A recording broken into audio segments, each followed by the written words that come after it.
외진 상암동까지 와주셔서 이렇게 감사드리고요. 저는 영화를 보고 좀 약간 넋이 나간 상태라서 정상적으로 행사를 진행하실지 모르겠지만 금동현 선생님께서 잘해주시면 믿고 그렇습니다. 오늘 진행 순서를 잠깐 말씀드리자면은 저희가 이 영화에 대해서 또 임권택 감독님에 대해서 말씀을 나누고요. 그리고 오늘은 제가 제안해서 약간 특별한 순서를 하나 준비했는데요. 2010년에 영상자료원에서 임권택 감독님의 전작전을 본 적이 있습니다. 그때 보셨던 분도 어쩌면 계셨을 것 같은데 그때 영상자료에서 개막식에 필요한 임권택 감독님의 작품 세계를 보여줄 수 있는 5분 정도의 짤막한 영상을 제작을 했었어요. 표본전 때 흔히 하는 건데 그래서 저한테 의뢰가 와가지고 제가 그걸 맡겼다고 아마 제가 제일 싸서 맡겼던 것 같은데 했었는데 처음으로 이제 그런 헌정 영상을 만들어 봤습니다. 그 후에 그게 인연이 돼서 자료원에 김수영 감독님이나 최은희 배우님 이런 작품 헌정 영상을 만들어 봤는데 임권택 감독님의 헌정 영상을 그때 전작전에 대한 것을 5분에 담는다는 것이 불가능하더라고요. 그래서 결국 계약을 위반하고 20분짜리를 만들었는데 그때는 지금처럼 작품들이 복원된 것도 몇 편 없었고 전부 VHS, SD급 화질의 아주 그런 작품이었지만 오늘 그래서 저희 대화가 끝난 뒤에 혹시 여러분 시간이 되시면 안 가고 계시면 그 영상을 한번 다시 볼까 합니다. 그래서 약 20분 정도 되니까요. 그래서 그건 나중에 보여드리도록 하고 그러면 시작하시죠. 네, 자기소개 부탁드립니다. 네, 안녕하세요. 저는 금동현이고 영화사를 연구하고 있습니다. 제가 그냥 할까요? 저는 이제 디렉터스 초이스 가까이 할까요? 디렉터스 초이스에 처음 와보는데 이제 제가 이 디렉터스 초이스라는 기획의 기획문을 보면 한국영상자료원 원장이 추천하는 영화를 상영하고 관련 인사를 초청하여 영화에 대해 심도 있게 나눠본 행사라고 되어 있거든요. 근데 제가 임권택 감독님을 연구하지도 않고 임권택 감독님에 대한 뭔가를 한 적이 없기 때문에 제가 왜 관련 인사일까에 대해서 조금 이야기를 하면서 시작을 하면 될 것 같은데 저는 이제 흐르는 강물을 어찌 막으랴라는 작품을 사실은 본 적도 없고 들은 적도 없었어요. 그렇다가 2020년에 나도 프로그래머라는 기획전을 통해서 이혜윤 의상감독님 기획전에서 좀 되게 조악한 화질로 VOD를 처음 봤었거든요. 크기나 화질 같은 게 영화 경험을 항시 지배한 건 아니지만 되게 알지도 못하는 영화를 되게 조악한 화질로 그때 당시에 화질도 조악하고 이렇게 화면이 좀 잘려 있었는데 제 노트북을 보면 딱 제 아이폰 정도 화면 크기가 나왔었는데 그렇게 보게 되니까 되게 불순한 자세로 보게 되더라고요. 되게 화면도 여러 개 키워두고 딴짓도 종종 하면서 근데 그러다가 한 14분 정도였던 걸로 생각하 14분 정도였는데 아마 이제 보셨으니까 이제 기억하실 텐데 연하와 지경이 괴질이 걸리기 전날에 달 밝은 밤에 각자 서로 다른 공간에서 허공을 보는 장면인데 두 사람의 접촉이 일어나지 않는데도 불구하고 이 장면이 있고 난 다음에 둘 다 괴질이 걸리게 되잖아요. 그러니까 영화 속의 세계에서는 접촉이 일어나지 않지만 소위 영상적 현실이라고 하는 화면에서는 뭔가 둘이 접촉이 있었나? 나게 느껴버리게 되더라고요. 그러니까 드라마의 논리로는 성립이 안 되는 지점이 화면의 연속에서 성립되어 버릴 때가 임권택 감독님 영화에는 종종 있다고 생각하는데 그런 장면을 갑자기 이렇게 마주하게 되니까 되게 자세를 곧지 않게 되었었고 결과적으로 이제 임권택 감독님 세상 영화 작가구나 이런 생각을 하게 됐었어요. 그리고 되게 충격적으로 기억에 남은 거는 그 영화 말미에 흐르는 강물 어찌 막으랴 어떤 장면이라고 하면 굳이 묘사를 하지 않아도 다들 떠올리실 그 묘지에서 지경이 빙부의 묘를 찾았을 때 저 멀리부터 으스스한 소리와 함께 달려오는 연하와 유모의 장면을 마주쳤을 때는 이 영화를 정말 극장에서 한번 꼭 보고 싶다는 생각이 들었었어요. 그래서 2022년에 제가 하류인생 태릉영화 기획전에서 하류인생 GB를 하면서 이런 영화를 한번 큰 겉으로 좋은 컨디션으로 봤으면 좋겠다라고 이야기를 하면서 제가 관련 인사로 초청된 것 같아요. 그러니까 20년에 제가 보고 22년에 뭔가 이야기를 하고 24년에 실제로 극장에 상영이 돼서 저한테는 되게 기쁜 순간이고 복된 마음으로 영화를 보고 있었어요. 그래서 제가 뭔가 간단하게 이야기를 좀 하고 그럴 땐 질문을 하나를 드리고 싶은데요. 이제 이 기획 자체가 인건텍 비사이드라는 제목이잖아요. 대다수의 작품이 관심의 대상이 되는 건 1차적으로 흥행이랑 상위일 텐니다. 그리고 그 다음에는 평론이나 베스트 10 같은 일종의 평론 기능을 통한 주목일 텐데요. KMDB에 따르면 흐르는 강물로 어찌 막으려는 흥행도 하지 못했고 어떤 수상도 하지 단독 평론도 이제 신은실 선생님 KMDB에서 찾을 수 있는 평론밖에 없었고 임권택 감독님 본인을 포함해서 평자나 감독들이 임권택 감독님의 대표작으로 흐르는 강물을 어찌 막으려를 본 적이 없습니다. 저는 솔직하게 이게 좀 의아하거든요. 임권택 감독님의 전작을 보지는 못했지만 저도 한 40편 정도는 봤는데 흐르는 강물을 어찌 막으려는 되게 걸작이거나 어쨌든 이야기를 충분히 나눌 만한 작품이라고 생각하거든요. 그러니까 이런 의미에서 저는 흐르는 강물을 어찌 막으려 관람이 없다 같은 것도 조금 궁금했었어요. 그러니까 KMDB에 따르면 2,000명이 관람했다고 기록이 되어 있는데 신문 기사나 저널에서는 이 영화의 제작 소식을 찾을 수는 있지만 개봉 소식을 찾을 수는 없더라고요. 월간 영화에 광고가 실려 있긴 한데 그 주인공 윤지경과 영화가 아니라 장지원과 이화로 소개되는 엉성한 오류까지 있는 것처럼 뭔가 이 영화가 당대에는 중요한 취급을 못 받은 것 같습니다. 실제로 87년에 출간된 한국영화연구 임권택에서 정성희 평론가는 흐르는 강물을 어찌 막으려를 84년에 만든 단 한 편의 영화가 아직까지도 개봉하지 않은 꿈의 사극 드라마다라고 이야기를 하더라고요. 이 영화가 개봉했을 때 원장님이 아마 유학에 있으셨던 걸로 아는데 개봉하셨을 때를 기억하고 계신지도 궁금하고요. 그리고 이 영화가 한국영화연구일에 실린 이용관 평론가, 이용관 선생님의 글을 따르면 87년의 시점에는 비디오 테이프로 나와 있었던 임권택 감독님의 작품 7편 중 하나예요. 그렇다면 아무래도 흐르는 강물을 어찌 막으려를 비디오로 감상하고 재평가한 흐름도 있었을 판데 왜 이 영화는 제가 느끼는 탁월함에도 불구하고 뒤늦게라도 조금 평가가 되지 않았을까 하는 점을 들어보고 싶었습니다. 네, 거기에 대해서 여러 가지 얘기를 할 수 있지만, 개인적으로 제가 이 영화에 대한 기억을 되살려고 있는 저는 1983년 1월에 이제 80년대 초에 그 해외여행이 자유화되고 그 전까지 굉장히 제한이 많았던 그 해외 유학이 전두환 정권에 의해서 풀리면서 굉장히 많은 사람들이 유학을 떠났어요. 저도 그 무리 중에 하나였는데 저는 83년 1월에 미국의 필라델피아에 있는 템플대학교에 영상인류학을 공부하러 제가 갔죠. 그랬는데 그때 저의 중요한 일과 중에 하나가 일주일에 한 번씩 한국 마켓에 가서 김치도 사고 장을 보면은 거기 비디오 테이프 가게가 있었어요. 그러니까 이제 얼마 전에 90년대 시네필 얘기하면서 비디오 테이프 얘기가 나왔는데 이를테면은 미국에 있는 교포 그로서리라고 그랬는데 그때는 교포 슈퍼마켓도 일종의 비디오 테이프였던 셈이에요. 그래서 거기서는 한국 텔레비전을 누군가가 한국에서 열심히 VHS 테이프로 카피를 해가지고 그거를 미국으로 보내면은 또 미국에서 누군가가 그거를 수십 개를 복사해서 이제 돈을 갖고 빌려주는 거였죠. 그래서 주로 사람들이 빌려가는 것이 한국 드라마들, 그 다음에 이제 코미디 프로, 쇼, 그리고 어린이들을 위해서 뽀뽀뽀 굉장히 중요합니다. 아이들의 유학 교육에 아마 80년대 미국의 교포 자녀들은 대부분 뽀뽀뽀를 통해서 한국어를 배웠을 거예요. 부모님들은 다 먹고 사느라 바쁘시기 때문에. 그러면서 한편에는 한국 영화들이 있었어요. 아마도 그때 제가 이 비디오 테이프를 봤던 것 같아요. 그러니까 이 영화에 대한 기억이 전혀 없어요. 봤다는 거 말고는.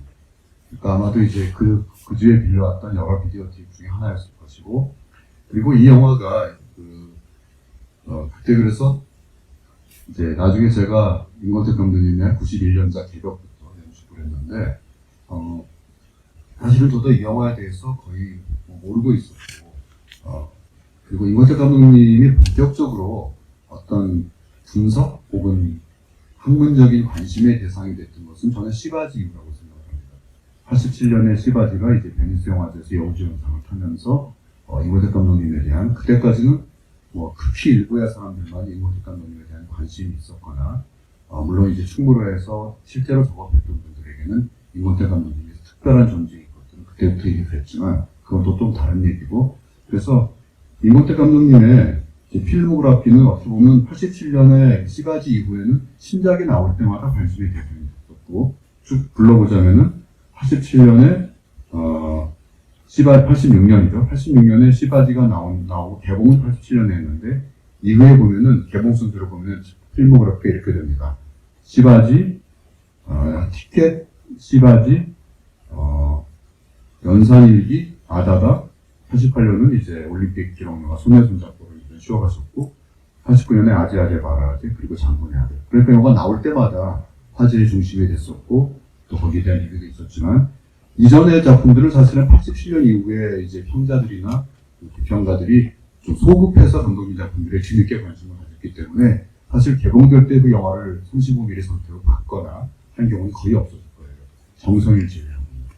정성일은 이제 그때부터 임권택 감독 영화를 80년대 초부터 계속 봤다고 밝히고 있으니까 그래서 임권택 감독의 영화 중에서 70년대 영화들도 거의 볼 수가 없었기 때문에 아마도 족보 정도가 이렇게 논의가 됐던 것 같고 80년대 영화는 통과 80년대 짰고 81년에 만다라 82년에 안개마을 그리고 오늘 봤던 이제 나비 품에 졸었다도 비슷한 때인데 전혀 그것도 관심 안 갖고 있었고 85년에 길소등 86년에 티켓 시바 이렇게 이어지기 때문에 말하자면은 만다라 안개마을과 길소등 사이에서 그냥 잊혀져 버린 영화라고 생각할 수도 있는 것이죠. 근데 저는 오늘 보면서 처음으로 이 영화를 제대로 본 건데 제가 연출부를 하고 감독님을 또 계속 인연을 맺으면서 정확한 기억은 안 나지만 가끔 감독님을 약간은 짓궂게 감독님 옛날 영화 다 불살라버리고 싶다고 하셨는데 이 영화는 어떠세요? 이 영화는 어떠세요? 그러면 어떤 영화는 말씀드리면 막 그걸 못 때문에 봤어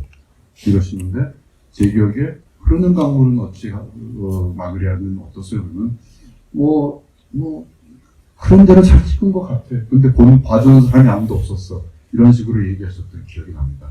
그러니까 감독님으로서 적어도 이 영화에서 나름대로 물론 언제나 최선을 다하셨지만 최선을 다했고 별로 부끄럽지 않고 그리고 어떻게 생각하면 좀 마음속으로 약간은 자랑스러워 하시는 작품이 아닌가. 본인이 내색을 안 하시지만 그런 생각을 해서 오늘 이제 임권택 B사이드라는 상당히 감독님이 아시면 저를 야단지실 것 같은데 좀 불경스러운 제목을 붙인 것은 사실 에이스 싱글에 보면은 예전에 우리나라에는 싱글 문화가 예전에 없었지만 어쨌든 외국에 보면은 음악 새로운 신곡이 싱글로 나올 때 A 사이드에 가령 레리비가 들어가면 B 사이드에는 좀 다른 곡들이 들어가는데 때로는 세월이 지난 후에 B 사이드가 재발견되거나 재해석되면서 오히려 하나의 클래식을 되기도 하고 또 한편으로는 B 사이드 정말 B 사이드답게 어떻게 보면 약간 버리는 듯한 약간은 좀 다른 걸 보여주기 때문에 오늘 거의 연속해서 만드신 두 편의 영화 하나는 사극이면서 굉장히 높은 완성도를 자랑하는 흐르는 강물을 어찌 막으려고 또 하나는 임권택 감독님 같은 경우는 굉장히 편하고 쉽게 찍으시진 않았겠지만 정말 B급 영화 같은 느낌이 드시지만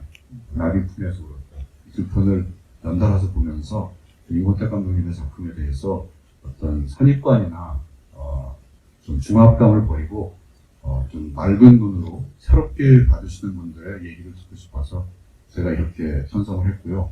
그리고 이 두 편 다 디지타이즈가 안 돼 있고 아주 조합한 수준의 VHS 테이프밖에 없기 때문에 저도 정말 필름으로 보고 싶었는데 다행히 저희가 몇 벌의 프린트가 좋은 상태로 남아 있어가지고 그리고 네거티브도 있기 때문에 어떻게 될지 모르지만 이제 오늘을 기점으로 해서 좀 어떤 재평가가 이루어진다면은 디지털 복원도 앞으로 생각해봐야 되지 않을까 하는 생각을 해요. 저는 요즘 좀 감정이 너무 고파져가지고 잘 말을 못하겠어요. 왜냐면은 이 영화에 나오시는 배우분들이 고스란히 제가 조감독 때 임권남 영화에 일종의 앙상블처럼 항상 나오시는 분들이고 조형독들 그리고 또 제 영화에도 그분들이 다 흘러 들어오셨기 때문에 이렇게 객관적으로 영화를 볼 수가 없고 무엇보다도 모르겠어요. 이게 좀 저는 평론가가 아니니까 마음 놓고 얘기하자면은 이렇게 어떻게 처음 커트부터 마지막 커트까지 버릴 커트가 하나도 없나.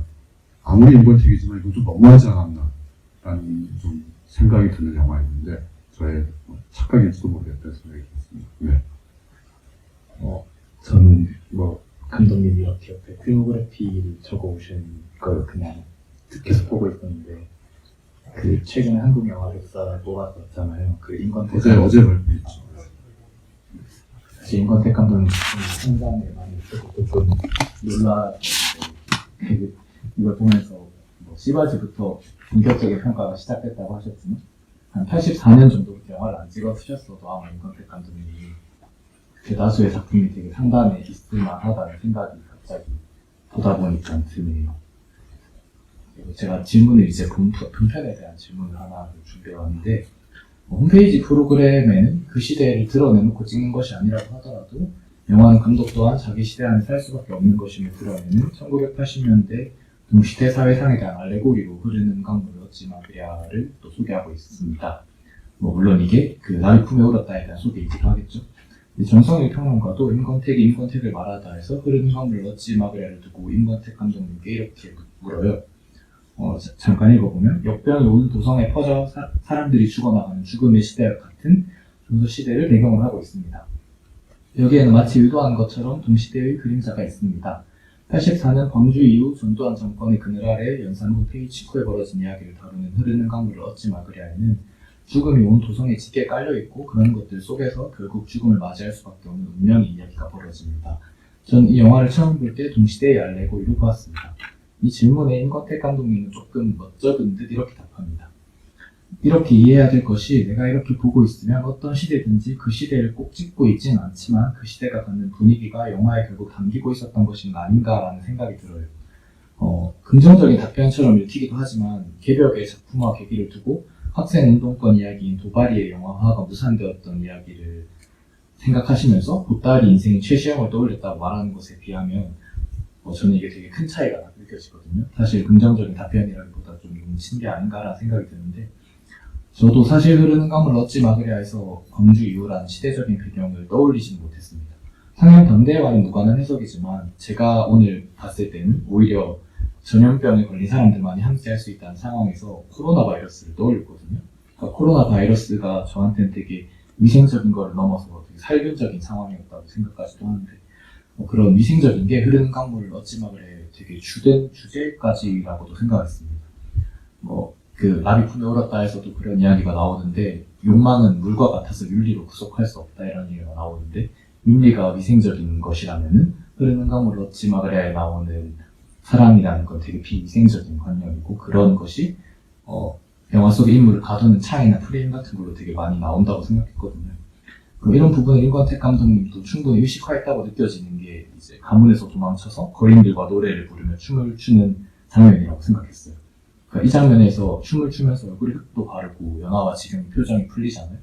이 장면, 그러니까 비위생성에 옹호가 있었기 때문에 연하와 지경이 그날 같이 자는 데까지 이를 수 있었던 건 아닐까라는 생각까지 하게 됐었거든요. 아무튼 이건 제 감상을 슬쩍 넣어본 거고요. 다시 질문으로 돌아가자면은 그 비단 정성일 평론가뿐만 아니라 신은실 선생님께서도 흐르는 강물을 어찌 막으랴 해서 1980년대의 알레고리를 발견하십니다. 두 분 다 대단하신 분들이니까 분명히 이제 거기에는 제가 모르는 거가 감지된 것 같은데요. 아무래도 제가 그렇게 느끼지 못하는 거는 제가 94년생이라서 80년 광주 이후의 분위기를 제가 체감을 못하는 게 있을 것 같아서거든요. 그래서 혹시 원장님께서는 어떻게 생각하시는지가 궁금했습니다. 직접적인 답을 드리는 것보다 약간 우회적인 답을 드려야 될 것 같은데 이 영화가 이제 만들어졌던 때가 1983년이거든요. 그러니까 1980년에 광주가 있었고 이제 전두환 정권이 들어섰고 81년 오히려 80년보다도 81년, 82년 그 당시가 더 엄혹했을 거라고 생각을 합니다. 언론 투표합이 이루어지고 등등 하면서 많은 해직 기자들이 양산되고 그러면서 굉장한 어떤 폭력과 어둠의 시대였는데 그러니까 꼭 임권택 감독님 본인이 그러한 시대적인 상황을 하나의 영화 속의 알레고리로 우겨넣겠다라는 생각을 했다기보다도 이거는 상당히 좀 위험한 발언이지만 저는 충무로의 끝물에서 연출 구성을 했던 사람인데 이 영화를 찍을 때 현장의 모습이 다 보여요. 요즘처럼 막 수십 명, 때로는 거의 100명에 가까운 인원들이 와가지고 막 거대한 장비를 녹화하는 게 아니라 아마도 나비 품에서 울었다는 한 차 3대 정도의 많아야 15명 미만의 스텝이 움직였을 거라고 생각을 하고요. 그 영화는 또 로드무비를 찍었거든요. 시나리오 없이 그냥 대충의 시나피스만 가지고 그냥 이렇게 돌면서 찍은 영화라고 송일환 선생님 말씀하셨는데, 반면에 이 흐르는 강물 어찌마을이라는 여러분이 보면 굉장히 웰메이드 사극으로 보이지만 사실 현장의 조건은 크게 다르지 않았어요. 그러니까 스태프들 한 명 한 명이 자신들의 노하우와 일종의 열성으로 다 떼어나가는 것이죠. 예를 들어 의상의 이혜영 선생님이라든지 또 소품화 하시는 분들이나 뭐 분장 등등해서 근데 이분들이 어떻게 좀 약간 유식한 쪽 얘기하면은 충무로는 대대로 일종의 서벌턴이었거든요, 한국 사회에서.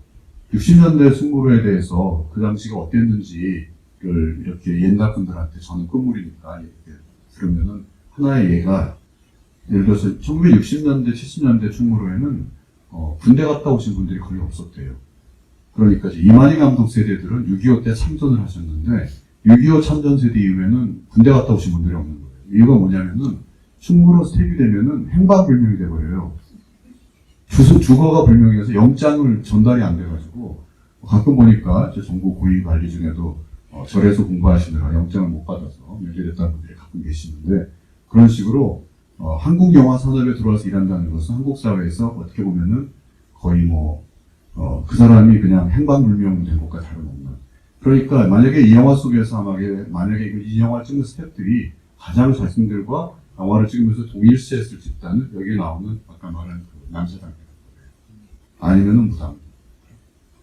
그러니까 이 영화는 이제 어떻게 보면은 여러 가지 해석이 가능하겠지만, 저는 이거 놀란 것이 아마도 이 영화 속에 제가 문화인력을 했기 때문에 아주 어설프지만 한국의 굿이나 샤머니즘에 대해서 약간은 아는데, 대부분의 한국 그 당시에 만들어졌던 한국 영화들이 굿이나 무당에 대해서 굉장히 정말 새마을 운동식의 시각을 가지고 일종의 미신이나 고증도 전혀 하지 않고 그냥 전문 무속인을 직접 출연시킨 것도 아마 그 임원택 감독님이 처음인 것 같아요, 이 영화에서. 그리고 진짜 굿을 찍으신 거예요. 그러니까 어떻게 보면 굉장히 인류학적인 자료로서도 가치가 높은 영화인데, 그래서 이 영화 속의 그 장면은 아마 제 생각에는 최근 영화 파묘와 함께 한국 영화에서 가장 그 장면을 잘 활용한, 그리고 그것을 고증에 충실하게, 또 그 굿이라는 것이 한국의 민중이나 우리 전통 문화에서 가지고 있는 어떤 역할이나 기능을 정확하게 표현한 영화가 아닌가라는 생각이 해봤습니다.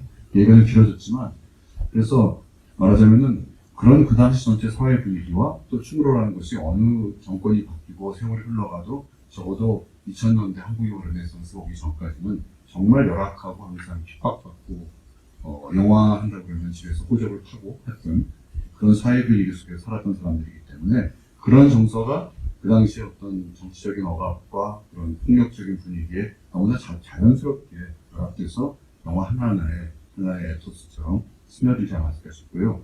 그런 것을 굉장히 잘 보여주는 인간론의 영화가 한편 더 있다고 저는 생각하는데, 그리고 본인도 어느 정도 부정 안 하시는 것이 1978년작 상록수입니다. 상록수는 아시다시피 일제시대에 나왔던 계몽소설이고 신문의 원작이고 교과서에도 나오고 하지만, 이제 60년대 초에 신상옥 감독이 만들었던 상록수는 박정희 5.16 군사 쿠데타로 집권한 박정희 정권의 일종의 이데올로기나 슬로건과 딱 맞아떨어지는 그런, 그러니까 우리도 한번 잘 살아보세요. 그리고 계몽을 해야 된다. 무지몽매한 사람들. 그런 영화였다면은 똑같은 원작을 가지고 만들었던 윤건택 감독님이 78년에 유신시대에 만들었던 상록수는 정말 한국 영화 중에서 가장 어두운 영화죠. 보고 나면 굉장히 우울합니다. 그래서 저는 마치 78년의 상록수가 그런 70년대 유신시대의 어떤 그런 폭력과 암울함을 거의 무의식적으로 영화 속에 드러냈던, 집어넣었던 영화라면은, 그런 맥락이라면은 흐르는 강물 어찌마을이라는 것은 아마도 80년대 임시 이후에 우리 사회의 분위기가 스며들어 있는 영화겠죠. 근데 고전이라는 것이 참 묘한 것이, 이제 세월이 흐르고 40년 후에 우리가 이걸 볼 때는 첫 장면부터 팬데믹을 떠올리게 되잖아요. 정말 소름이 끼치는 영화였다는 생각이 듭니다. 이거는 간단하게 답변, 제가 듣고 싶은 게 갑자기 생겼는데 질문을 준비하진 않았는데, 70년대 영화, 한국 영화 검열 소리를 보다 보면 가끔씩 종교가 나오면 그 종교에서 이렇게 승인을 받는 경우가 있더라고요. 가령 제가 그 김계영 감독님 파괴의 검열 서류를 보다가 깜짝 놀란 게 그 검열 서류 안에 조계종에서 감독님이 이렇게 뭘 받는 사진이 있더라고요. 그러니까 되게 좀 재밌는 경험이라 생각했는데 그 무속이라는 거는 어떤 제가 잘 모르는 걸 수도 있지만 그렇게 협회 같은 것이 불교처럼 뚜렷한지는 아닐 것 같은데 그런 것 같은 경우에는 제작에 있어서 어떤 방식이 있었는지 물어보고 싶습니다. 뭐 같은 서벌턴끼리니까 그냥 넘어갔던 것 같아요. 네. 다시 영화로 이야기를 돌아가면 저는 이게 임권택 감독님 영화 보다 보면 갑자기 인물이 막 아예 다른 사람이 되어 있을 때가 종종 있잖아요. 그럴 때 저는 되게 깜짝 놀라게 되는데 이 영화에서 또 그 윤지경이 그 연하가 죽고 나서 살짝 소위 말하는 흑화를 하잖아요. 근데 여기서 저는 그 직전인 상영막에서의 장면이 되게 인상적이었어요. 그러니까 어떤 지경의 이제 측면에서 잡고 있어서 이게 통상적인 시점 쇼트로 이렇게 연결되는 것 같지는 않지만 바로 이어지는 커트를 통해서 지경이 뭔가 그 무속을 보는 걸로 충분히 납득이 되잖아요. 근데 지경한테 화면이 되게 가까워질수록 그 무속의 장면이 되게 멀어지거든요. 그러니까 화면에 지경한테 우리가 다가갈수록 지경이 보고 있을 거라 짐작되는 쇼트로부터는 우리가 멀어지는 관계가 성립하는 거예요. 이 장면을 보고 그 임권택 감독님에 대해서 좀 더 생각하게 됐었는데 그 임권택 감독님이 한국영화연구 1에서 만다라에 대해서 이렇게 이야기하시거든요. 이 파트가 저는 조금 임권택 감독의 영화를 이해하는데 결정적인 것 같아서 조금 발췌해왔는데 이제 내게서 중요한 것은 이야기가 아니라 주제입니다. 무리가 따르더라도 지나치게 끌거나 빨리 끝내버리는 경우가 있을 것입니다. 그래서 영화 전체를 주인공이 아닌 다른 사람이 보는 듯한 느낌이 들게 하려고 합니다. 이제는 나 스스로 주인공의 의식 세계 속으로 밀고 들어가는 법이 없습니다. 내가 연기자들과 함께 흥분해야 할 이유가 없기 때문입니다. 그래서 극적 크레센도로부터 일부러 빠져나오려고 합니다. 그래서 한 개인에게 빨려 들어가지 않으려고 합니다. 중요한 것은 내가 할 이야기가 무엇인가입니다. 라고 이야기하시는데 이런 야심이 저는 이런 장면에 들어있는 게 아닐까라는 생각을 했었거든요. 그러니까 이야기가 아니라 주제이고 등장인물에 들어가지 않는 거죠. 사실 저는 임권택 감독님에 대해서 주로 이야기를 할 때 본인도 그렇고 많은 평론가들이 휴머니즘이라고 종종 이야기를 하시잖아요. 그리고 이런 휴머니즘 같은 맥락에서 임권택 감독님 영화가 대단하다라고 하는 건데 저는 임권택 감독님이 방금 제가 읽어드린 부분도 그렇고 인물의 정서 안으로 들어가는 거를 되게 들어가려고 하면 피해버린다는 느낌을 받거든요.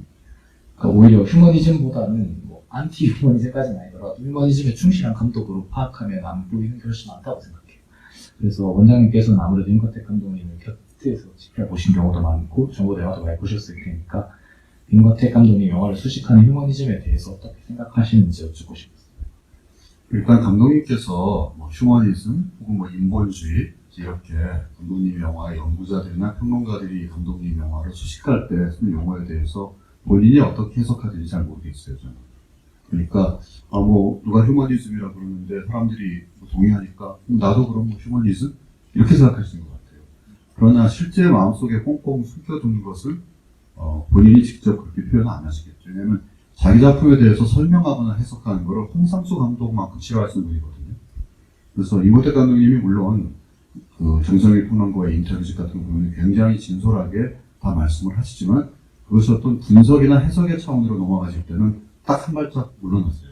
그리고 그런 것이 없어서가 아니라 그것을 이야기하는 것은 임권택 감독님식의 표현을 빌자면 도리가 아니다 라고 생각하신다는 느낌이 듭니다. 그래서 그런 것을 이제 가끔 좀 불쏘는 말이지만 평론가들이 속진 않는다.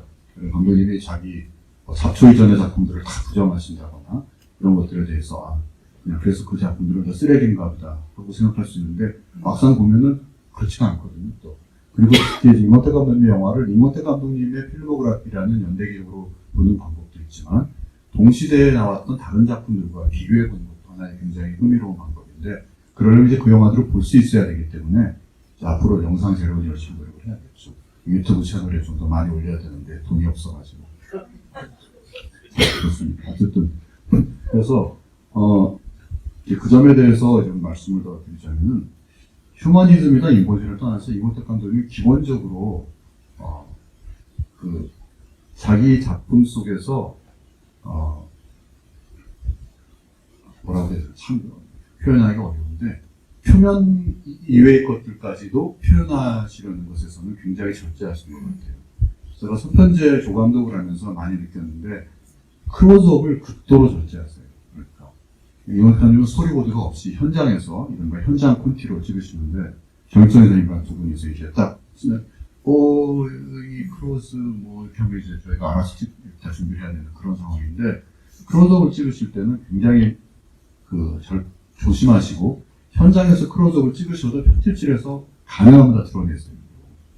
그래서 왜 그럴까 생각을 했는데 뭐 제가 정답은 갖고 있지 않겠지만 클로즈업이 가지고 있는 어떤 그 압도 그리고 아시다시피 필름으로 영화를 시작해서 계속 필름으로 찍었고 그리고 이런 극장에서 큰 화면으로 영화를 보는 것에 익숙해져 있는 관객을 만드시기 때문에 극장에서 배우의 얼굴이 정말 클로즈업으로 꽉 찰 때 그 영화관에 앉아있는 관객들이 받는 어떤 압도감 이것에 대해서 굉장히 잘 알고 계십니다. 그래서 오늘 보고 놀란 게 아마 감독님 영화 중에 굉장히 클로즈업을 많이 쓴 영화에 들어가는 것 같아요. 이 영화는. 그런 점에서 그리고 그 각각의 클로즈업들이 다 의미가 있더라고요. 지금 말한 것처럼 시점샷을 유도하게 한 것도 있고 또 때로는 다른 공간에 있는 사람들을 어떤 클로즈업을 통해서 그런 감정이나 이런 일종의 싱크로니시티 이런 것들을 만들어내는 것 같기도 해서 조금 놀랐습니다. 사실은. 가령 이 영화와 비슷한 어떤 톤의 면을 가진 영화로 제가 연출으로 참여했던 개벽을 들 수 있는데 개벽에서는 이런 식의 클로즈업은 거의 없었던 것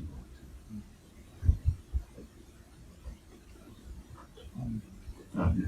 네, 단톡방에 여러분들이 질문을 오늘은 너무 엄숙한 분위기라서 안 하신 것 같은데 자유롭게 하시면 됩니다. 마지막 장면에서 연화가 아버지의 복수로 지경을 독살하는 걸로 해석하다가 마지막에는 결국 둘이 함께 죽는 걸로 끝나는 것이 맞는 것인지 궁금합니다. 연화의 마지막 감정적 연출도 어디가 궁금해집니다. 제가 이제 상상을 해봤어요. 80년대에 이 영화가 물론 공식 기록에 의하면 개봉 84년 12월 5일에 개봉해서 12월 달에 개봉을 안 하거든요. 한국 영화가. 추운데니까 영화 보니까 그 추운 극장에. 근데 2265명이 들었다고 하는데 무진 필름이었고 정진우 감독님이 시작하신 영화죠. 실제로 2000명이 들었을 수도 있는데 그렇다면 아마 거의 한 일주일 이내에 막을 그죠. 극장에서 내렸다는 뜻이고 그때도 스크린 쿼터가 아마 있었을 테니까 스크린 쿼터 땜빵용으로 잠깐 해볼 수 있었고 또 경우에 따라서는 아예 극장에서 개봉 자체를 안 한 상태에서 그냥 허위로 한국 영화를 상영했다고 하는 수도 있었을 테니까 정확히 알 수가 없죠. 어쨌든 이 영화는 개봉 당시에 본 사람이 거의 없었을 텐데 제가 아마 상상을 해봤어요. 만약 개봉했다면 어떤 상황이었을까? 아니면 재개봉관이었으면 이 당시에 영화를 보러 왔던 평범한 관객들은 이 마지막 장면을 분명히 동반 자살로 해석했을 거예요.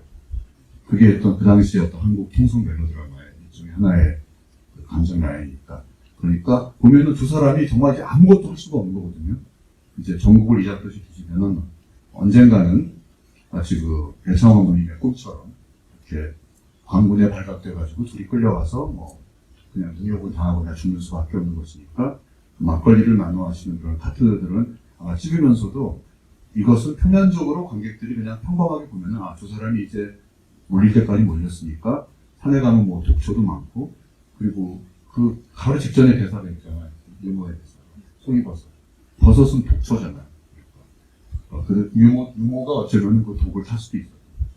그래서 둘이 좋은 곳에 가서 정말 산세가 좋은 곳에 가서 마지막 한 잔씩을 나누고 이제 동반자살하는 이렇게 볼 수도 있는데 그게 이제 아마 가장 통속적인 그리고 일반적인 관객들이 해석이 있을 텐데 굉장히 모호하게 찍혀있죠. 정말 그런 건지 어쩌면은 뭐 비슷한 말을 평다 쓴 것 같은데 무덤에서 그 연하가 나타나는 것부터가 전부 허구일 수도 있어요.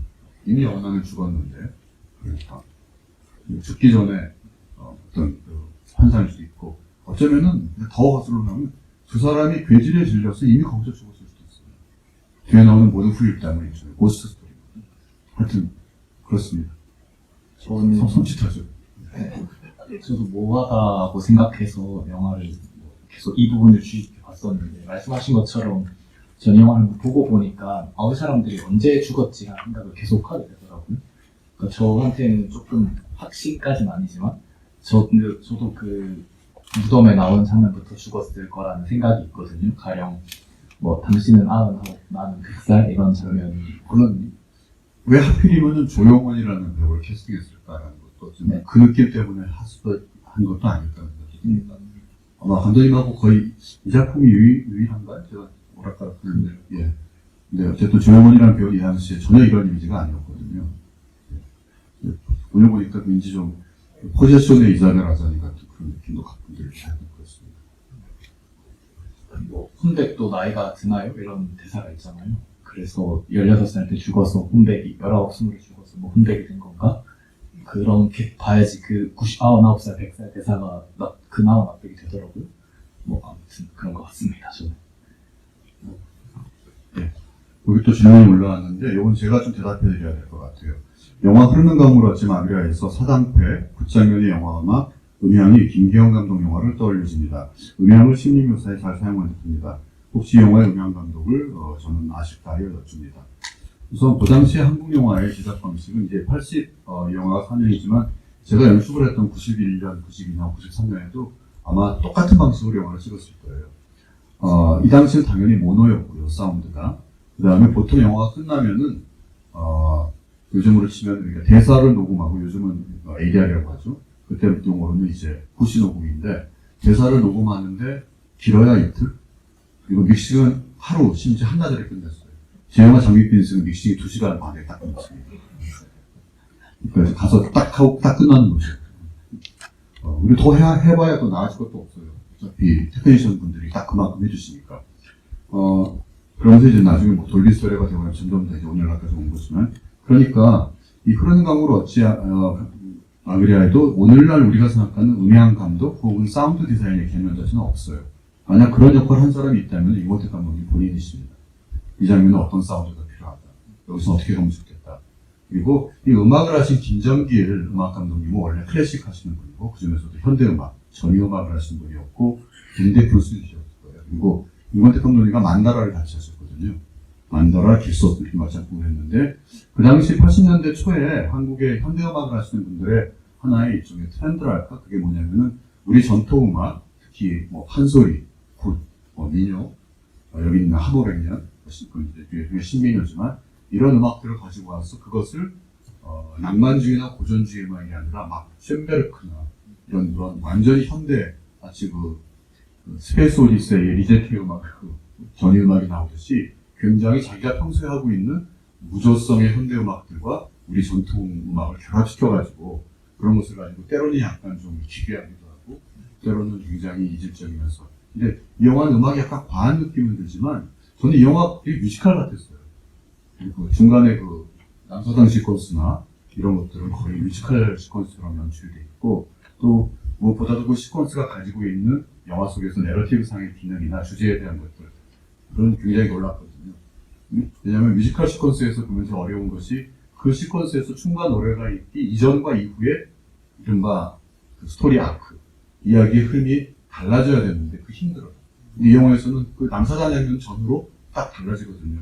이 영화의 톤도 달라지고 두 사람의 관계도 달라지고 아빠가 말한 것처럼 정말 그 더러운 그런 욕망과 본능의 세계로 이런 아주 굉장히 정연한 이런 유교적인 질서가 이들 개인들에 의해서 깨지는 그 계기도 되고 바로 그 전에 있었던 그 굿장면에서도 샤머니즘이 계획되더라고요. 그래서 굉장히 놀라운 영화라는 생각이 들어요. 그러니까 그것은 이제 시나리오 작가의 역량도 있고 이모대 감독의 역량도 있고 여러 가지 있겠지만 한국 영화에서 그런 우리가 알고 있는 그런 조선시대라는 사대부 중심의 그리고 왕권과 사대부가 계속 충돌했던 그런 유교적 질서의 그 유교를 이데올로기로 했던 국가 이데올로기로 했던 억압적인 국가와 그것에서 어떤 기층 문화라고 할 수 있는 샤머니즘과 또 이런 것들이 어떻게 서로 부딪혔는지 그거를 이제 정말 비극적인 사랑 이야기면서 말미에 가면 거의 고스 스토리로 풀어냈는데 도대체 이런 영화가 한국 영화 역사에 있었는지 그리고 이 영화를 제작하신 정진우 감독님께 감사의 말씀드리고 싶습니다. 아마 제작비도 꽤 쓴 것 같아요. 그 당시에 이런 영화로. 그래서 김기영 감독님 말씀하셨는데 김기영 감독님은 또 한상기 음악 감독님과 작업을 하셨는데 김정길 음악 감독하고 비슷하게 그분도 대학에서 음대에서 작곡 가르치신 분이었고 현대음악을 하신 분이었고 또 김경영 감독님과 오랜 친구였다고 해요. 김경영 감독님의 영화나 이것도 감독님의 이 당시 영화들을 보면은 현대음악의 기반을 가지고 있는 작곡가들이 다른 감독들의 작품은 별로 안 하지만 한상기 음악 감독은 김경영 감독의 음악을 많이 하셨고 김정길 음악 감독은 80년대 초반에 이제 이건트 감독이 몇 편의 작품을 하셨고 이후에 후반으로 가면 이건트 감독님이 또 김용동 작곡가와 많은 작업을 하시게 되죠. 그렇게 이건트 감독님의 음악만 가지고도 사실 굉장히 또 하나의 계보를 우리가 그려낼 수 있는데 하여튼 그렇습니다. 네, 답이 됐는지 모르겠네요. 음향 감독은 없었습니다. 한상기 음악 감독 같은 경우는 친구 당시에 사촌 김경감 사촌. 네. 그렇습니다. 사촌이라도 많이 깎으실 거고. 네.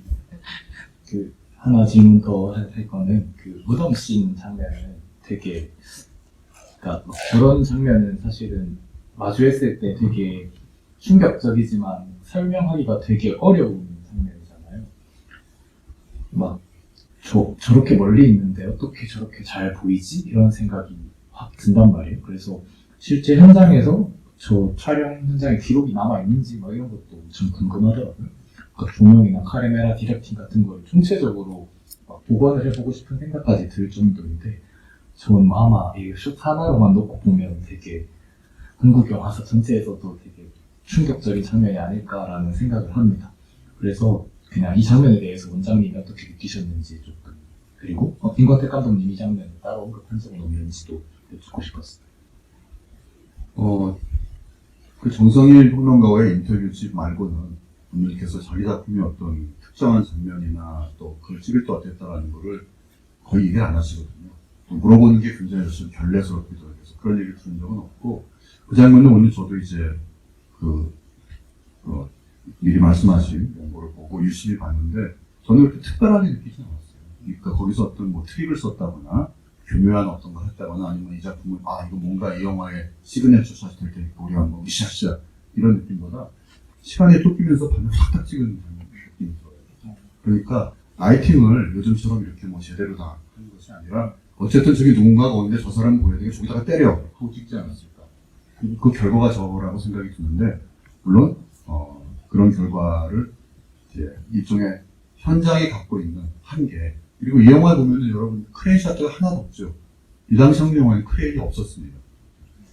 그리고 이제 지미집이 들어온 것은 뭐 90년대 후반이니까 그래서 크레인을 쓰려면은 정말 어마어마한 또 장비가 동원돼야 되기 때문에 크레인처럼 보이는 것은 되게 핸들돼요. 그러니까 기사님이 딱 촬영 감독님이 자기 어떤 교수들이 엉덩이를 이렇게 들어 올려가지고 하는. 그리고 저는 오늘 보면서 굉장히 아까 아마 말씀하실 때 뭐라고 했죠? 살균? 소독? 위생? 그러니까 이 전체 영화가 그런 식으로 해서 말하자면 봉건적인 이런 유교 이데올로기 체제에서 좀 살균하는 얘기 같아요. 귀향을 보내거나 사약을 내거나 그리고 그런 얘기를 들었더니 유독 눈에 들어오는 카트가 계단을 물로 청소하는 군대 가신 분들은 알겠지만 물청소를 많이 하잖아요. 사회에서 별로 안 하는.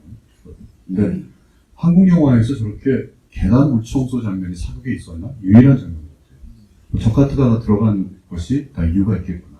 그리고 이미 그거는 역병이 끝난 거기 때문에 소독도 아닌데 그냥 청소하는 거잖아요. 근데 그 씬을 유난히 아주 공들여 찍었더라고요. 엑스트라까지 해가지고. 그래서 저렇게 어떤 씻는다는 것, 세척한다니까 이 영화에서는 물의 이미지가 굉장히 많이 나오는데 연화가 좋은 것으로 되어 있는 호수도 그렇고 그 옆에서 또 구슬하고 하여튼 그렇습니다. 마지막에 풍경에서 약간 안개 같은 게 껴있잖아요. 그래서 그런 것들을 좀 오늘은 많이 느끼면서 봤습니다. 노래 이미지라고 하시니까 임권택 감독님 다른 작품에서도 저는 종종 그런 걸 느끼거든요. 특히 여성적인 거가 나올 때 물이 막 비가 갑자기 쏟아진다거나 뭐 나비 품에서 울었다가 좀 촌스러울 때가 많죠. 촌스럽다기보다는 그게 막 드라마적이진 않은데 영화적 화면 안에서 그걸 연결시키는 역할을 해서 되게 재미있는 것 같아요. 또 질문. 네, 곳곳에 기존의 제도와 질서가 깨지는 장면, 붕화가 돼서 연화를 찾아가는 것, 거인들과 춤추는 것 나오는데 그럼에도 죽음으로 마무리했어야 했는가 생각이 듭니다. 폐쇄된 공간의 한계가 너무나 답답했습니다. 많이 같은 모양이에요. 저도 보면서 정말 고구마 영화구나라는 그런 생각이 드는데, 그 답답함이라는 것이 물론 이제 이 영화를 제작한 측에서는 일종의 흥행 코드라고 생각을 하고, 사극의 이런 비극적인 게 있고 또 조용훈이라는 스타가 나오고 하니까 뭐 하겠지만 생각을 했겠지만 그게 그 당시 관객들에게는 너무 암울한 정서. 그렇지 않아도 현실이 암울한데 영화마저 이렇게 고구마니까 아마 잘 안 받아들여진 것 같은데, 저는 이 답답함이라는 것이 아까 말씀드린 시대적인 한계일 수도 있지만은 이 영화가 굉장히 어떤 고전적인 영화 문법에 아주 충실하려고 노력한 흔적이 많이 보이거든요. 특히 내러티브에 있어서도. 왜냐면은 임권택 감독님이 이런 말씀을 하신 적이 있어요. 자신은, 그러니까 제가 제 마음대로 약간 번안을 하자면은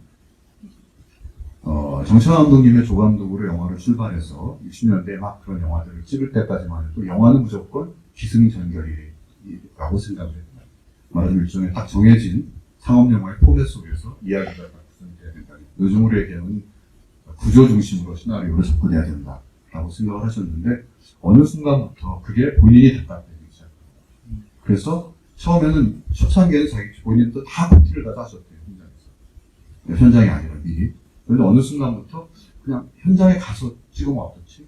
또 그러다가 나중에는 이제 정말 시나리오가 없이, 시나리오가 없다고 해서 영화를 무조건 찍는 게 아니라 아주 디테일한 그런 씬이 다 돼 있고 대사가 나와 있는 것이 아니라 그냥 일종의 스토리라인 정도가 있는 정도였어. 그래서 저는 임권택 감독님 연출부를 개벽, 장군의 아들 2편, 3편, 4편, 4편을 했는데 스토리보드나 콘티를 본 적이 없어요.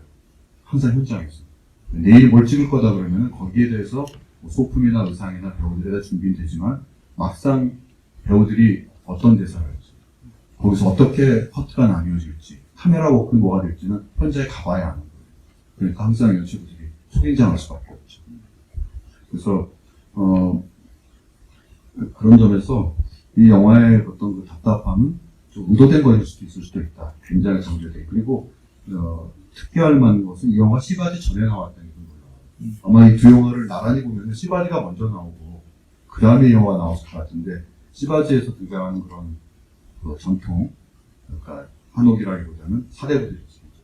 그 시바지가 이렇게 옥누르고 있는 질서를 표현하는 제사랄지 가부장제를 상징하는 이런 것들이 이 영화 속에서는 어떤 사람들은 이 영화에서 굉장히 한옥의 아름다움을 이 영화가 보여줬던 저는 아름답게 보이지가 않더라고요. 그 모든 것들이 다 어떤 억압하는 메커니즘으로 시켜있다는 생각이 들었어요. 아까 살균 장면을 그 계단 청소하는 장면으로 이야기해 주셨듯이 저도 이 폐쇄성이라는 걸 감독님, 임권택 감독님이 되게 의식하고 자의식화하고 찍으셨다고 생각이 확 든 장면이 그 김부가 죽었다는 소식을 들었을 때 그 버들 같은 게 이 그 지경에 프레임을 하잖아요.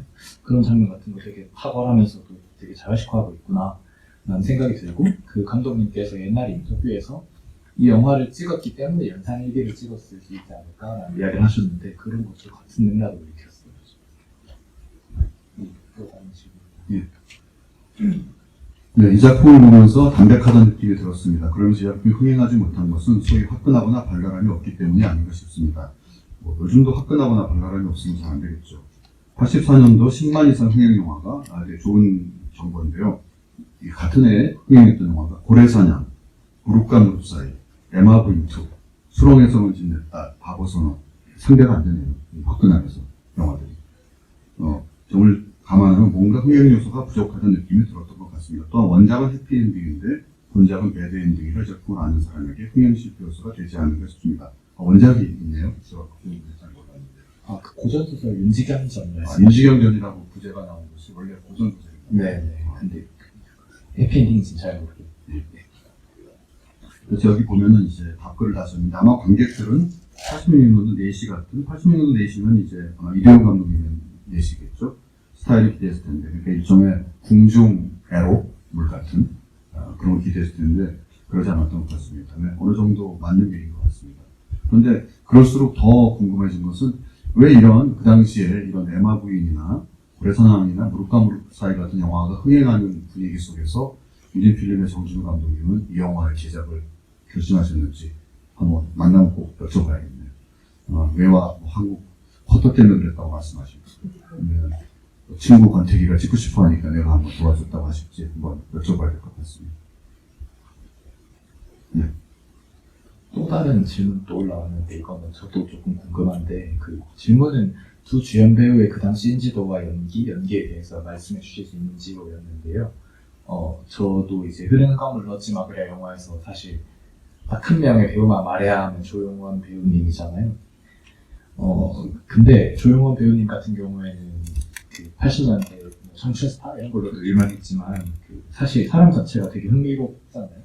그러니까 배우 일을 잠깐 관두고 일본에 유학을 가서 영화를 공부하시기도 하고 돌아오셔서는 극단을 운영하기도 하고 영화 잡지를 내기도 하시더라고요. 뭐 잠깐 찾아보니 EBS 시네마 천국에서 MC까지 하셨고 근데 공교롭게도 조용원 배우는 감독님 영화인 진격의 스토리에서도 약사로 특별 출연을 하잖아요. 요즘 활동을 하지 않고 내비치는 것도 꺼리신다고 하시는데 뭐 이 오픈 카톡방의 질문과 함께 조용원 배우님에 대해서 이런저런 이야기를 들어보고 싶었어요.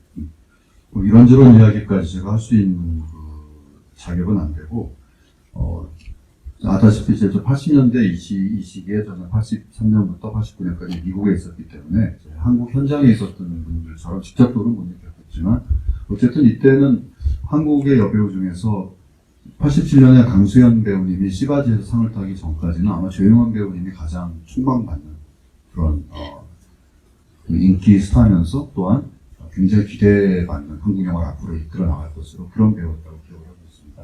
아마 중앙대학교 그 연극영화과를 나오셨죠. 그리고 제가 이제 그 지인한테 들은 바로는 그때 동기 연기자들이 많이 있었는데 다른 그 학생들이 이제 새내기 연기자라면은 조용원 씨는 이미 10대 때부터 꾸준히 활동을 했기 때문에 학교에 들어왔을 때도 이미 스타였다. 그래서 이 영화는 그런 조용원 씨가 가장 그 스타성을 대중적으로 가지고 있을 때 만들어진 영화이고 다른 분들은 그만큼의 스타성이 있던 분들은 아니고 아까 말씀드렸다시피 여기 나오는 나머지 조연들은 전부 임광택 감독님의 정말 사단이라고 할 수 있는 분들이에요. 감독님께서 이런저런 이유로 쓰시는 것. 잠깐 나오는 그 단역 배우들까지 전부 다 제가 아는 얼굴들이고 윤관돈이 현장에서 항상 뵀던 분들이고요. 특히 이제 그리고 이 영화에서 약간 특별 출연이라는 정무성 배우님, 왕으로 나온 만다라에서 작업을 같이 하셨고 또 이 영화 이후에 기소팀에서 하셨는데 이 영화 속에서 굉장히 신스틸러가 하신 배우입니다. 영화 속에서 유일하게 플래시백을 가지고 있는 배우입니다. 그 조용원 배우님 같은 경우에 뭐 85년에 함영준님 영화에서 데뷔하신 겁니다. 그게 영화 데뷔였어요. 정확하게 기억나요. 아마 그 전에 청천스타로 많이 활동을 하셨기 때문에 필모그래피 있을 것도 같은데 크게 연기자로서 주목받은 것은 특별치고 최근에 한민희 감독님께서 조용원 그 배우님의 근황이 궁금하시다고 혹시 우리가 알고 있나 싶은데 저희가 연락을 해도 연락이 잘 안 되고 어쨌든 뭐 본인의 의사를 존중해야겠죠. 그렇습니다. 네, 제가 뭐 길게 준비해온 질문들은 다 대충 끝났는데요. 제가 질문 드리고 싶은데 네. 그 아까 말씀하셨다시피 이제 그 22년에 이렇게 그 공식 석상에서 일종의 그 민원을 넣으심으로써 민원이 이제 2020년에 민원을 넣은 게 2024년 오늘 이렇게 상영이 됐는데 정말 기다리셨다가 이 35mm 극장에서 콘스피를 보니까 좀 어떠셨어요? 본인이 예상, 기대? 뭐 기대한 것보다는 사실 훨씬 좋았고 그리고 비사이드로 느낀 그 나비 품에서 울었다랑 좀 같이 보니까 되게 나비 품에서 울었다 제가 뭐 따로 민원을 넣진 않는 영화지만 되게 흥미로웠었는데 뭐 그 가령 저 같은 경우에는 제가 이미 좋아하는 장면들이 이미 있었던 거잖아요. 그래서 그 장면들이 나올 때 되게 숨죽이면서 사실은 기다렸었는데 또 막상 큰 화면에서 보니까 오히려 기대한 것만큼 또 좋진 않은 부분도 있었긴 했거든요. 그래서 사실 저는 관객분들이 이 장면을 못 보고 보셨을 영화를 아예 못 보고 보셨을 테니까 오히려 감상 같은 것들이 개인적으로는 궁금하기도 하더라고요. 좀 기억이 잘 오는 수줍은분들이 많이 오셔가지고 아마 나중에 SNS로 오실 것 같은데 저희가 좀 마무리를 하고 이제 아까 제가 말씀드렸던 임광택 감독님에 대한 20분짜리 오마주 영상을 좀 들려고 하는데 혹시 마이크 준비됐나요? 직접 뭐 코멘트나 질문하실 분 있으면 손 들어주시면 받아보도록 하겠습니다. 여기 제일 앞에. 네. 네, 가급적 좀 간략하게 부탁드리겠습니다. 감사합니다. 저 역시도 이벤트가 시바지 이전에는 저 본 일이 없는 것 같아요. 오늘 굉장히 쇼크를 받았어요. 아까 그러니까 처음에 운동권이라는데, 거기서 보면 이제 그분들이, 우리들이 그때 얘기하던, 그런 말로, 그때를 빠진 행복하잖아요. 운동권이가 될 때는, 투쟁하는 사람, 그 다음에 비열하게 성공하는 사람, 이런 경험이 있었고, 얘기도 있었는데, 지금 같은 경우 두 분은 사실 비켜졌거든요. 다윈 레오가 찾아가는 선배는 완전히 우리 식으로 변절해서 가정을 가지고 있는 거고, 우린 그렇게 생각을 했어요, 그때. 근데 저런 영화는 제가 본 일이 없어요. 영화는 언제나 저렇게 중간쯤 있는, 회식 쪽에 있는 분들의 그런 영화는 잘 본 것 같지 않아요. 근데 오늘 저는 그게 좀 희한했어요. 그런 영화가 있었구나. 네. 조금 이해가 되시는 분은 좀 우리 영화들 치던 이인자, 진짜 이런 건데 여기서 두 찾아가는 그 남성과 이 찾아가는 나영이 배우 같은 경우는 어떻게 보면 약간 비겁하다고 우리가 했던 살아남은 자 그렇게 정도라 저는 그래서 윤태 감독님이 그걸 좀 피하신 게 아닌가. 예. 집에 안 들어가고. 굉장히 좀 의미심장한 지적을 해주셨는데, 이마트 감독님 본인께서는 아마 거기에 대해서는 특별한 답을 안 해주실 것 같습니다. 근데 분명히 이마트가 항상 이분법적으로 해석을 보신 분은 아니에요. 그러니까 사람이 가지고 있는 그런 복합적인 면, 또, 모순되는 면, 이런 것들을 언제나 영화 속에서 잊어버리지 않으시려고. 그러니까 말하자면은, 작은 캐릭터 하나라도 그냥 기능적으로 소비되지 않게 하려고 되게 애쓰시는 것이기 때문에 이 사극에도 그런 면이 나타나겠죠. 네. 다시 말 들었고요. 또 다른 분 혹시? 네. 네, 여러분 빨리 영상을 보시고 싶은 것 같은데, 그러면은, 마무리 말씀하시고 저희 영상을 보도록 하죠. 바쁘신 분은 먼저 가셔도 괜찮고요. 하지만 시간이 되시면은 한번 이 영화를 보고 여운을 간직하시면서 이마트 감독님 작품 세계를 물론 2010년에 만들었으니까 지금과 또 다른 면도 있겠지만 한번 정리하는 시간을 가져보고 싶습니다. 저는 민원이 수리됐다라고 이야기 표현을 해주셨는데 어쨌든 이런 영화를 다시 볼 수 있어서 엄청 좋았고요. 한국 영화 백선에 보니까 좀 전전 위주로 많이 뽑혔더라고요. 그래서 이런 영화들을 본 이야기들도 많이 인터넷에 나눠주시거나 저한테 해주시면 재밌게 듣도록 하겠습니다. 감사합니다. 이번에 한국 영화 백선 저희가 거의 한 1년 정도 준비해서 일제 발표를 했는데 거기에 대해서 많은 좀 또 반응들을 보내주셔서 굉장히 고무적이고요. 어쨌든 한국 고전 영화를 좀 더 많이 볼 수 있고 많이 볼 수 있도록 하기 위해서는 더 많은 복원과 디지털 작업과 소개가 필요하고 그런 것들을 자료원이 여러 가지로 제한된 여건이지만 열심히 하고 있으니까요. 애정을 가지고 바라봐 주시고 또 가차없는 비판과 질책도 기다리겠습니다. 감사합니다.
공모방에 들어매고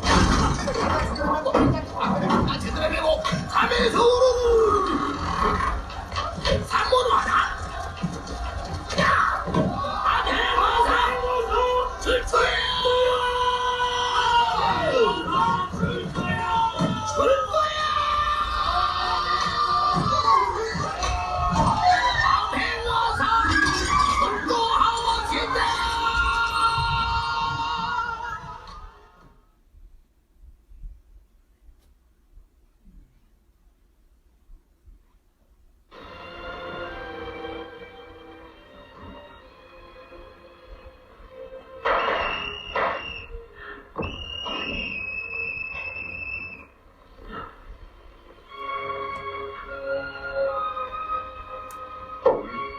이것은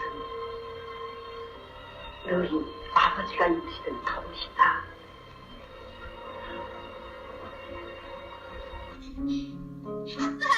나리 나리 개나리 입에 따라 물고요 병아리 떼 뿅뿅뿅. 어려서부터 떠돌이로만 있어서 무슨 여자가 있어서 결혼이나 할까 내가 그랬다. 고맙다. 네가 태웅이 살려고.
사랑이 살면 몇백 년 사나 개똥 같은 세상이 남아 둥글둥글 사실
만영천하에